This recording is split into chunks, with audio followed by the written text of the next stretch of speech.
Hello students, आज के video में मैं एक्सप्लेन करूंगा एक्सरसाइज 12.1 का क्वेश्चन नंबर 1।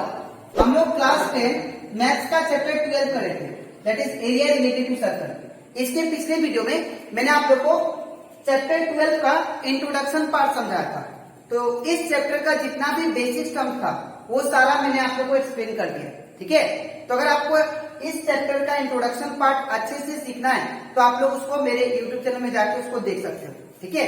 इसी के साथ साथ अभी तक हम लोग क्लास 10 मैथ्स का चैप्टर 1, चैप्टर 2, चैप्टर 3 और चैप्टर 6 इसमें का जितना भी एक्सरसाइज क्वेश्चन था और जितना भी एग्जाम्पल क्वेश्चन था वो सारा मैंने आप लोग को एक्सप्लेन कर दिया, ठीक है। और इसी के साथ साथ मैंने आप लोग को चैप्टर 8 दैट इज ट्रिग्नोमेट्री उसमें का भी जितना भी एग्जाम्पल क्वेश्चन था और जितना भी एक्सरसाइज क्वेश्चन था वो सारा एक्सप्लेन कर दिया, ठीक है। तो अगर आपको सारा क्वेश्चन अच्छे से सीखना है तो आप लोग उसको मेरे YouTube चैनल में जाकर उसको देख सकते हो, ठीक है। तो स्टार्ट करते हैं आज का क्लास। यहाँ पे हम लोग को एक्सरसाइज 12.1 का क्वेश्चन नंबर 1 में दिया गया है the radius of two circle are 19 centimetre and 9 centimetre, ठीक है। दो सर्कल का रेडियस आपको दिया है, एक सर्कल का रेडियस आपको 19 सेंटीमीटर दिया और एक सर्कल का रेडियस आपको 9 सेंटीमीटर दिया, ठीक है। सपोज ये एक सर्कल हो गया और ये एक सर्कल हो गया, ठीक है। ये सर्कल का जो रेडियस है इसको मान लेते हैं R1 और ये आपको 19 सेंटीमीटर दिया, ठीक है। और ये जो सर्कल है इसको हम लोग मान लेते हैं R2 और इसका रेडियस आपको कितना दिया 9 सेंटीमीटर, ठीक है। इसका 19 सेंटीमीटर, इसका 9 सेंटीमीटर। फिर क्या बोला, respectively find the radius of the circle which has circumference equal to the sum of the circumference of two circle. अब बोला कि आपको वो सर्कल का रेडियस निकालना है, ठीक है। आपको एक थर्ड सर्कल का रेडियस फाइंड करना है जो कि इन दोनों का सम के बराबर है, ठीक है। The radius of first circle plus second circle is equal to the third circle. मैं फिर से बता रहा हूं, आपको दो सर्कल दिया है दैट इज फर्स्ट सर्कल का रेडियस 19 सेंटीमीटर, सेकेंड सर्कल का रेडियस 9 सेंटीमीटर। अब जो थर्ड सर्कल है इन दोनों का सर्कमफेरेंस का सम के बराबर है, ठीक है। यहाँ पे बोला गया है the radius of the circle which has circumference, ठीक है, equal to the sum of the is equal to the sum of the circumference of the two circle. इन दोनों का सर्कमफेरेंस जो है इन दोनों का सम के बराबर आपका थर्ड सर्कल का क्या बोल सकते हैं, थर्ड सर्कल है, ठीक है। थर्ड सर्कल का सर्कमफेरेंस, ठीक है। Circumference of first circle plus circumference of second circle is equal to the circumference of third circle. आपको ये कंडीशन दिया है, ठीक है। अब अगर आपको ये कंडीशन दिया है तो आप लोग ये थर्ड सर्कल का रेडियस फाइंड करो, ठीक है। मैं फिर से बता दे रहा हूं, इस सर्कल का जो सर्कमफेरेंस है circumference of first circle plus circumference of second circle, ये दोनों जो है इन दोनों का सम वो किसके बराबर है, सर्कमफेरेंस ऑफ थर्ड सर्कल के बराबर, सर्कमफेरेंस ऑफ थर्ड सर्कल के बराबर, ठीक है। तो आपको ये कंडीशन दिया है तो आप लोग थर्ड सर्कल का रेडियस, आपको ये रेडियस दैट इज मान लीजिए और आपको फाइंड करना है, ठीक है। या बोल सकते हैं R3 फाइंड करना है, रेडियस ऑफ थर्ड सर्कल, ठीक है। तो यहाँ पे हम लोग एज्यूम कर लेते हैं let radius of first circle ये आपको कितना दिया दैट इज R1 पकड़ लेते हैं।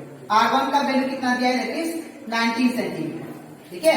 फिर radius of second circle that is R2 पकड़ लेते हैं, ये आपको कितना दिया है 9 centimetre,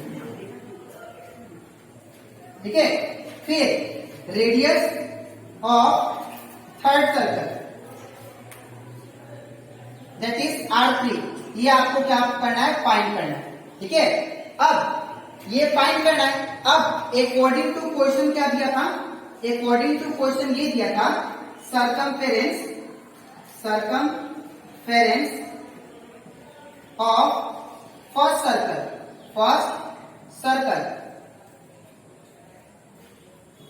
plus circumference of second circle. Circumference of first circle plus circumference of second circle is equal to क्या बोला?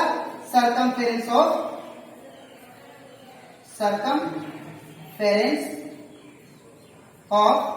थर्ड सर्कल, मतलब ये थर्ड सर्कल के बराबर होगा। ठीक है, तो यहाँ पे सर्कमफेरेंस ऑफ फर्स्ट सर्कल का फॉर्मूला मैंने आपको बताया था। सर्कमफेरेंस ऑफ सर्कल का फॉर्मूला क्या बताया था? सर्कमफेरेंस ऑफ सर्कल का फॉर्मूला होता है 2 पाई r। ठीक है, अब यहाँ पे फर्स्ट सर्कल के लिए ले ले सर्कमफेरेंस, तो क्या होगा? 2 पाई r1। r1 क्यों आया? बिकॉज ये फर्स्ट सर्कल का रेडियस r1 है। ठीक है, प्लस का प्लस, फिर सर्कमफेरेंस ऑफ सेकेंड सर्कल, यहाँ पे इसलिए होगा। ठीक है, अब सर्कमफेरेंस ऑफ सेकेंड सर्कल, तो सर्कमफेरेंस ऑफ सेकेंड सर्कल का फॉर्मूला क्या होगा? 2 पाई r2। क्यों r2? बिकॉज ये सेकेंड सर्कल का सर्कमफेरेंस मैंने क्या दिया था? यहाँ पे r2 दिया था सेकेंड सर्कल। ठीक है, अब ये बराबर है किसका? सर्कमफेरेंस ऑफ थर्ड सर्कल, तो 2 पाई क्या होगा? r3। थर्ड सर्कल का रेडियस क्या दिया मैंने? r3। ठीक है, अब इन दोनों में से कॉमन लेते हैं, तो इन दोनों में से कॉमन क्या आपको दिखाई दे रहा है? 2 पाई, तो 2 पाई कॉमन है। ठीक है, फिर क्या बचा? r1 plus r2। ठीक है, इज इक्वल टू क्या बचा? 2 पाई r3। अब ये 2 पाई से ये 2 पाई कैंसिल, तो क्या बचेगा? r3, इसको मैं उल्टा कर देता हूं, तो r3 इक्वल टू क्या बचेगा मेरे पास? r1 plus r2। अब इन दोनों का वैल्यू प्लेस करता हूं, तो r3 इज इक्वल टू क्या होगा? r1 का वैल्यू आपको दिया है 90 प्लस r2 का वैल्यू कितना दिया? 9। ठीक है, और ये इक्वल टू कितना आ जाएगा? That is 28, that is centimetre. That means ये सर्कल का जो रेडियस आया वो कितना आया? 28 सेंटीमीटर। ठीक है, तो radius of third circle equal to 28 centimetre. ठीक है, तो देयरफॉर लिखेंगे, इसके बाद इसके नीचे आपको ये लिखना, therefore radius of third circle is 28 centimetre. ठीक है, तो ये कंप्लीट हो जाता हमारा, दैट इज एक्सरसाइज 12.1 का क्वेश्चन नंबर 1। ठीक है, तो आई होप आपको एक क्वेश्चन अच्छे से क्लियर हो जाएगा। ठीक है, अब इसके नेक्स्ट वीडियो में मैं आप लोगों को समझाऊंगा एक्सरसाइज 12.1 का क्वेश्चन नंबर 2। ठीक है, तो आज में इतना ही, मिलते हैं नेक्स्ट वीडियो। चलो ठीक है।